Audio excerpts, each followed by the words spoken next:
Merci Annie. 1000 milliards. 1000 milliards, c'est aujourd'hui l'écart du produit intérieur brut entre la France et l'Allemagne. C'est devenu un écart absolument abyssal. Et cet écart, il s'est particulièrement creusé ces 10 dernières années. C'est-à-dire à partir de 2010, où trimestre après trimestre, systématiquement, la croissance allemande était supérieure à la croissance française. Or, 2010, ce n'est pas une année au hasard. C'est la mise en application des réformes de Gerhard Schröder, puisque les réformes Schröder s'appelaient l'agenda 2010. Ce n'est donc absolument pas un hasard. Il y a vraiment l'application des réformes Hartz 1 jusqu'à 4, des réformes Schröder, notamment sur le temps de travail, au moment où, simultanément, la France faisait un choix diamétralement opposé, avec Martine Aubry, avec Lionel Jospin, qui étaient les 35 heures de façon très autoritaire, très autocratique, très technocratique. Et donc ces 10 années d'écart de PIB aujourd'hui sont presque, j'ai envie de dire, un choc, dans la mesure où on s'aperçoit le niveau de richesse de l'Allemagne par rapport à nous. Autre élément, l'industrialisation. L'Allemagne est à part en Europe, puisque 23% du PIB allemand vient du secteur industriel, ce qui est une exception en Europe, avec la Suède, d'une certaine manière, le nord de l'Italie. Mais en France, on a plutôt une part de notre industrie entre 9 et 12%. Donc l'écart est tout à fait considérable. Et notamment grâce à l'automobile, qui emploie directement en Allemagne 800 000 personnes, et 2 à 3 millions sur tout le secteur. Et en fait, en France, c'est 2 fois moins. Et donc, on a cette dimension industrielle très forte, et notamment liée et due à l'investissement en recherche et développement. Plus de 3% du PIB allemand est investi en recherche et développement, avec un objectif à 3,5. En France, c'est 2,2. Et donc, on a, notamment en termes de dépôt de brevets d'invention, un écart, là aussi, qui est extrêmement important. Et puis enfin, il faut parler du commerce extérieur, puisque en 2019, les chiffres français, c'est un déficit de la balance commerciale de 59 milliards d'euros. Et en Allemagne, l'excédent de la balance commerciale, il est de 228 milliards d'euros.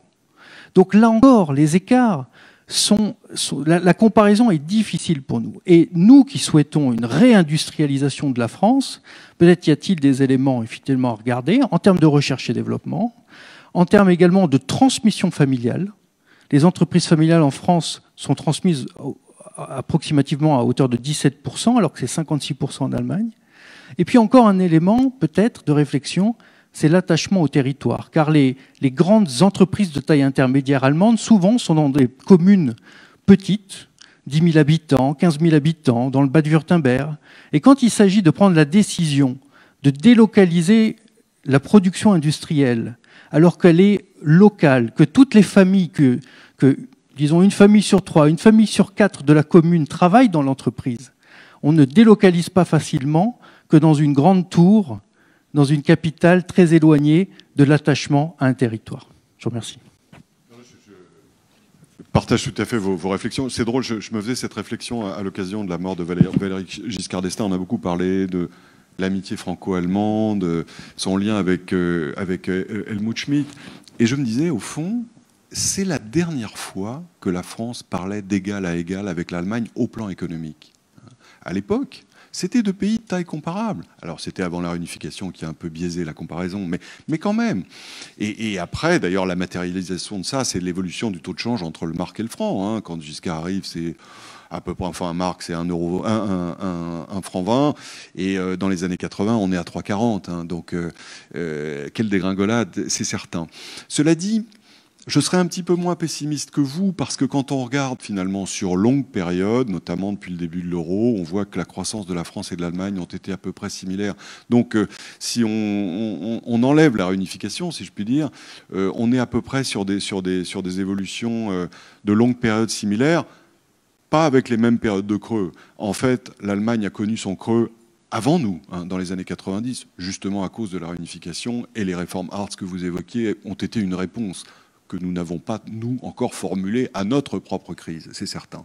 Mais là où je vous rejoins, c'est que il est tout à fait probable que la crise du coronavirus aggrave ces différences, parce qu'on voit que l'Allemagne a été moins touchée, justement parce qu'elle est une puissance industrielle, une puissance de service, et par définition plus exposée à la peur de la contagion, c'est certain.